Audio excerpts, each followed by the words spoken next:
Oui, pardon. Merci Madame la Présidente. Je ne sais pas si j'arriverai à parler aussi vite que les deux francophones, notamment le français en dernier, parce que vous savez qu'en Suisse, on est un peu plus lent à la détente. Mais je suis...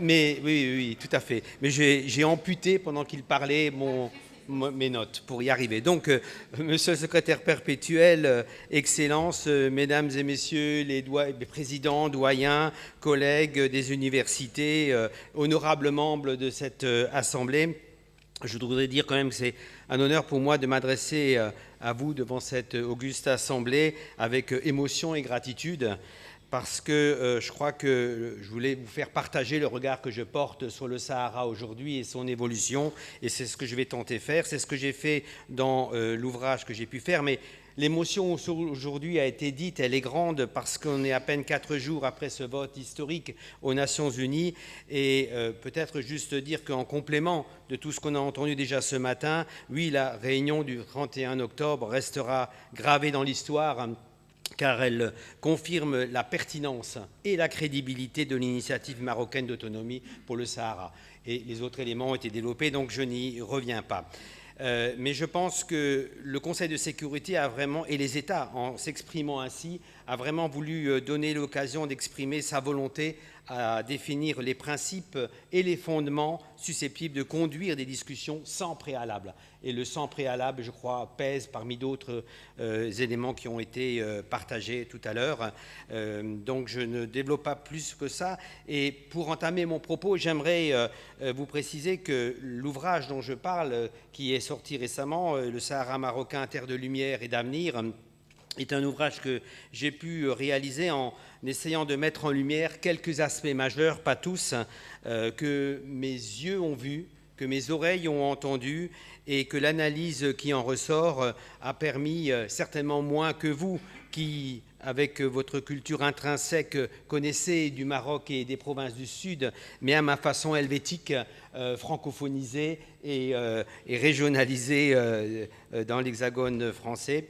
Mais le travail que j'ai pu faire est le fruit d'une interaction entre les méthodes de recherche universitaire classiques que l'on connaît tous, les recueils de données, l'étude, l'observation, l'analyse critique, mais surtout aussi avec la rencontre des uns et des autres sur le terrain. Et je crois que c'était un moment important. J'ai passé plusieurs semaines avec des rencontres qui sont bien sûr les rencontres des institutionnels, des entrepreneurs, des investisseurs, mais aussi des habitants du Kidam, chez qui j'ai pu échanger, j'ai pu entendre en toute simplicité et j'ai pu croiser tous ces éléments pour essayer de donner une coloration qui est la mienne au regard que je pose. Et donc, je voudrais simplement vous décrire quelques points essentiels de ce que j'ai pu mettre en écrit, sachant que, je le redis, je ne suis ni historien, pardon messieurs les historiens ce matin, gardez bien votre place, ni politicien, encore moins économiste, mais simplement enseignant-chercheur en sciences sociales et politiques. Mais j'ai découvert ces richesses des provinces du Sud lors de ces rencontres que j'évoquais à l'instant. Alors, le premier élément, c'est une terre marocaine. Oui, on l'a dit longuement, je ne m'étendrai pas sur cette question, mais je l'ai évidemment évoqué parce que ce conflit artificiel, 5 décennies, c'est pas rien, et on sait tous qu'il n'aurait jamais dû exister. Il a existé, il est présent, mais j'ai eu la chance que celui qui a préfacé mon livre, donc Zapatero lui-même, en tant qu'Espagnol, me disait qu'il reconnaissait franchement que la marocanité du Sahara est une évidence, hein, et qu'il ne comprenait pas bien ce que ses prédécesseurs ont pu penser à cette époque-là. Et donc, il m'a fait l'honneur de préfacer le livre en ces termes-là. Donc je ne vais pas développer plus ce qu'il y dit, mais il a osé faire du politique dans ce que moi je n'avais pas osé faire, ce n'était pas mon rôle. Mais ce qui est ressorti, c'est qu'en fait il existe bien un lien sacré, une continuité marocaine du Sahara, laquelle, a traversé les âges, a survécu aux ambitions coloniales et à ceux qui ont tenté de le diviser ou de le conquérir. Et donc, je voudrais pointer deux choses qui m'ont paru importantes sur le Maroc en général, mais qui sont liées à la question du Sahara. C'est d'une part, et vous le savez, le Maroc, vous êtes un État, un territoire, des cultures dirigées par l'une des deux plus anciennes monarchies au monde que vous partagez avec le Japon. Et ça, c'est un élément dans la durée qui compte et qui est important et qu'on oublie peut-être, mais qui compte beaucoup pour ce qu'on a aujourd'hui. Et puis, le deuxième élément, c'est que vous avez une évolution politique qui a su s'adapter tout en sachant préserver les éléments fondamentaux aux principes du droit public musulman dans la conduite des affaires gouvernementales.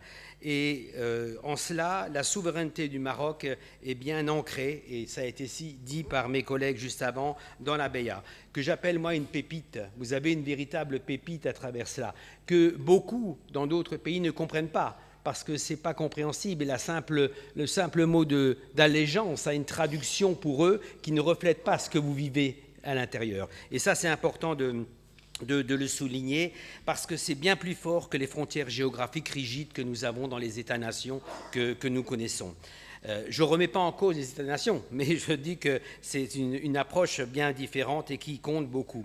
Et donc, cet élément de la puissance de la Beya permet cet accomplissement du devoir imprescriptible et immuable sur l'ensemble du territoire national. Et c'est donc bien une histoire millénaire dont on parle, une histoire millénaire marquée bien sûr au fil des siècles et qui démontre que le Sahara, pendant toute cette période, a joué un rôle crucial dans le développement de l'ensemble de la nation. Et je dirais simplement de façon symbolique, chaque grain de sable raconte une épopée, celle du peuple qui a sué et saigné pour préserver ce qui lui appartient depuis toujours. Et la deuxième chose, c'est que chaque souffle qui traverse le Sahara murmure les serments d'allégeance de génération en génération. C'est en lien avec ce que je disais tout à l'heure, juste à l'instant. Le fait que les tribus sahraouies, et j'en ai rencontré plusieurs de différentes positions, y compris de ceux qui étaient à l'origine et qui ont participé au mouvement que l'on connaît et qui ont pris d'autres options après. J'ai eu une longue discussion avec eux et ces tribus sahraouies ont néanmoins toujours vu en ce territoire comme une région de la nation. Région entre guillemets, je mets le mot, mais comme un territoire de la nation avec une vie particulière qui est celle des tribus, mais pas simplement une vérité historique, elle est importante bien sûr, mais une réalité vécue et transmise. Et le Sahara, en ce sens-là, je le redis dans mes propos liminaires, est une partie intégrante du grand désert du Sahara, d'autres l'ont dit, les historiens mieux que moi, et occupe donc cette place centrale dans la culture, occupe cette place centrale dans l'histoire et dans la spiritualité du Maroc. Le deuxième point, c'est cette culture qui est enrichie par l'histoire. Et lorsque l'on aborde les questions, l'évolution des provinces du Sud, on s'aperçoit que c'est néanmoins l'un des berceaux des populations nomades qui vivaient depuis fort longtemps, vous le savez, de l'élevage, du commerce transsaharien notamment, et qui ont forcément une connaissance approfondie du désert. Et je ferai le lien avec un peu plus au nord et dire un mot, mon collègue l'a évoqué en deux mots tout à l'heure, sur la péninsule ibérique. La période des Lumières andalouses a énormément compté dans ce qui s'est passé par la suite et de ce qui se passe du point de vue intellectuel et commercial, bien sûr, mais aussi culturel et cultuel. Et je crois que ce carrefour des savoirs a permis ce rayonnement dans de nombreux domaines, surtout après la chute de Grenade en 1492, où de nombreux Andalous, musulmans et juifs, se sont exilés vers le Maroc et des groupes vers le Sahara. Et ce croisement, cet apport qui s'est fait avec les savoirs, avec les manuscrits, tout cela, entre migrants et sahraouis des tribus implantées, ont influencé directement l'architecture des villages fortifiés et certaines mosquées d'ailleurs sahariennes qui sont encore visibles aujourd'hui, qui relèvent de l'héritage architectural andalou. Et de façon indirecte même, il semblerait, mais les historiens me reprendront si je me trompe, plutôt les linguistes même, que le hassania contient des souches maghrébines et andalouses, notamment dans la poésie et la tradition orale. Mais certainement que la dimension culturelle a été cet élément puissant, cet élément important. dans la pratique d'un islam modéré que vous connaissez mieux que moi, cet islam au cœur de l'identité du Maroc qui bénéficie de cette tradition qui lui est propre, de cette tolérance religieuse, de ce respect et de cette protection accordée aux minorités religieuses. Et je découvre de jour en jour en fait le fonctionnement. Moi qui suis suisse protestant et vivant en France, je cumule la totale, mais j'ai un regard depuis quelques années qui évolue. Et donc, très présent en Andalousie, le soufisme, que vous connaissez bien, c'est ainsi répandu dans différentes régions, notamment au Sahara, via les confréries. Et donc, au point que c'est même devenu un foyer du soufisme en termes de réputation. Et donc, le rôle de la transmission de la pensée mystique andalouse s'est perpétué aussi à travers ça au fil des siècles et s'est profondément enraciné dans la naissance encore aujourd'hui, des confréries existent. Ce qui fait que cet héritage des trois cultures a produit des effets positifs et l'impact que j'évoquais du soufisme de ces confréries a été même au-delà des provinces du Sud, une alternative dite crédible de sécurisation de l'espace pour les populations sahéliennes face aux tentations de radicalisation émises par certains. L'autre élément que je voulais évoquer, c'est la vision d'un roi, l'adhésion d'un peuple. Ça a été dit par les orateurs précédents parce que évoquer le passé et rappeler quelques points d'ancrage d'une culture pour tenter de démontrer qu'un désert où l'on peut faire renaître la vie, où l'on peut vivre et continuer à vivre, ce n'est pas qu'un rêve, c'est une réalité. Et donc rien d'étonnant, comme ça a été évoqué, qu'en 1975, Sa Majesté Hassan II lançait la Marche verte. Elle s'inscrit dans cette démarche de la faisabilité du possible, du rêve. Personne n'y croyait à l'époque, à part ceux qui étaient sur le terrain. Mais dans la communauté internationale des politiques, j'ai l'impression que c'était passé un peu de loin en disant laissons couler l'eau, on verra ce qui se passera après. Eh bien, on voit ce qui s'est passé. Malheureusement, 50 ans, il a fallu, mais pour l'évolution et la reconnaissance mondiale. Et donc, je pense que la démonstration que le Maroc a pu faire, c'est que le Sahara, s'il évoque d'abord une image de vaste étendue aride et inhospitalière, en apparence, derrière cela se cache une histoire riche, culturelle et géographique marocaine. Et en ce sens-là, Sa Majesté Mohamed VI poursuit la mise en œuvre de l'esprit de la dynastie alaouite. Il incarne ainsi parfaitement bien le modèle leadership tourné vers l'avenir. Et ce tourner vers l'avenir est important et prend tout son sens encore décuplé aujourd'hui. Il démontre cette capacité à anticiper les défis et les stratégies qui vont justement façonner cet avenir.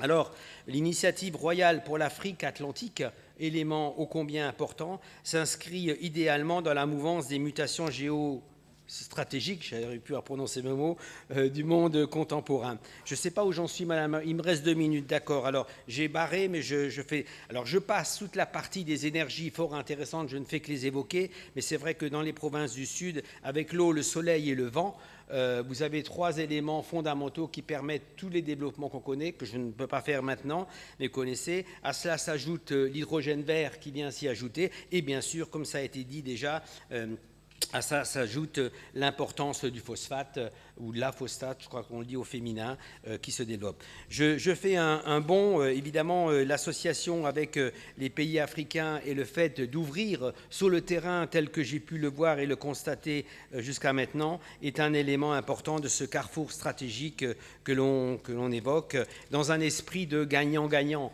ce qu'a voulu Sa Majesté depuis le départ. Et donc, toutes les fois où j'ai été, que ce soit à Laayoune, que ce soit à Darla ou sur le territoire, j'ai vu les évolutions en termes d'aménagement, d'infrastructures, de développement, et c'est impressionnant d'une fois sur l'autre.